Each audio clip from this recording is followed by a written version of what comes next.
बिस्मिल्लाहिर्रहमानिर्रहीम। अस्सलाम वालेकुम बहनों, भाइयों, दोस्तों और बुजुर्गों। आज की हम इस इस्लामी वीडियो में हम मरूफ सीरतुल जन्नान से माखूज तफसीर सूरह अनम की आयत नंबर 20 की तफसीर बयान कर रहे हैं। तो दोस्तों, कुरान पाक इस रब्बुल आलमीन का बेमिसाल कलाम है जो वाहद मामूद, वाहद खालिक और पूरी कायनात का हकीकी रब है। अल्लाह ताला ने यह कलाम हुजूर पाक सल्लल्लाहु अलैहि वसल्लम पर नाज़िल फरमाया। बाबरकत वही का आगाज रमजान के मुकद्दस महीने में हुआ। सैयदना जिब्राइल अलैहिस्सलाम को हुजूर पाक सल्लल्लाहु अलैहि वसल्लम पर वही नाज़िल करने की सआदत हासिल हुई। कुछ बाबरकत आयात इनको बराह रास्त अता की गई। हालात और वाक़यात के लिहाज से सबसे वसी ज़बान अरबी ज़बान में तकरीबन 23 साल के अरसे में वही अलाई का नज़ूल हुआ। रवायत में है कि सूरह अनम आप पर यकमुश्त नाज़िल हुई और जब वो अपनी ऊंटनी के ऊपर सफर कर रहे थे। तो दोस्तों, सूरह अनम कुरान मजीद की छठी सूरह है जिसमें 165 आयात हैं।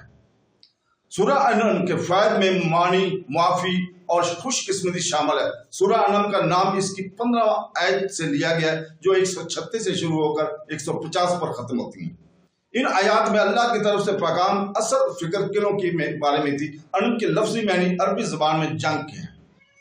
तो दोस्तों, अल्लाह ताला ने सूरह अनम की आयत नंबर 20 में फरमाया, जिसका तर्जुमा है, वो लोग जिन्हें हमने किताब अता फरमाई वो इस नबी को ऐसे पहचानते हैं जैसे अपने बेटों को पहचानते हैं, लेकिन जो अपनी जानों को नुकसान में डालते हैं तो वो ईमान नहीं लाते।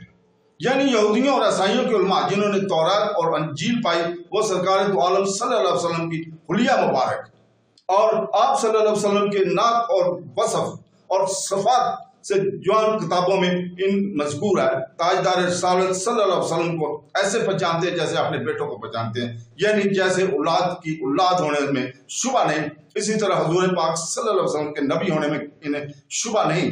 चुनांचे इसका सबूत इस रवायत में भी मिलता है कि इस्लाम कबूल करने के बाद हजरत उमर फारूक रज़ियल्लाहु ताला ने यही आयत हजरत अब्दुल्ला बिन सलाम के सामने पढ़कर हुजूर पाक सल्लल्लाहु अलैहि वसल्लम को पहचाने की सूरत पूछी।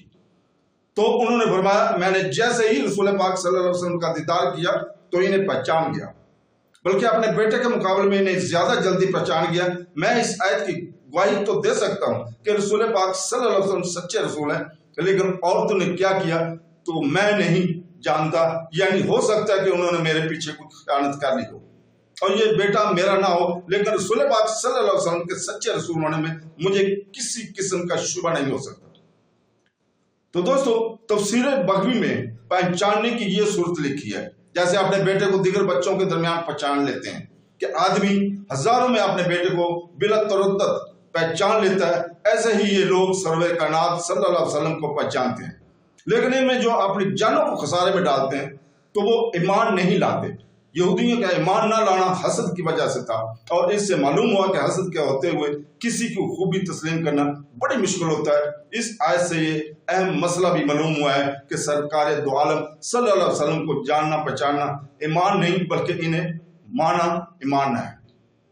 तो दोस्तों, अल्लाह ताला से दुआ है कि वो हमें कुरान पढ़ने और उसको समझने और उसके ऊपर अमल करने की तौफीक अता फरमाए और अल्लाह ताला हमें सुनते रसूल के ऊपर चलने की तौफीक अता फरमाए।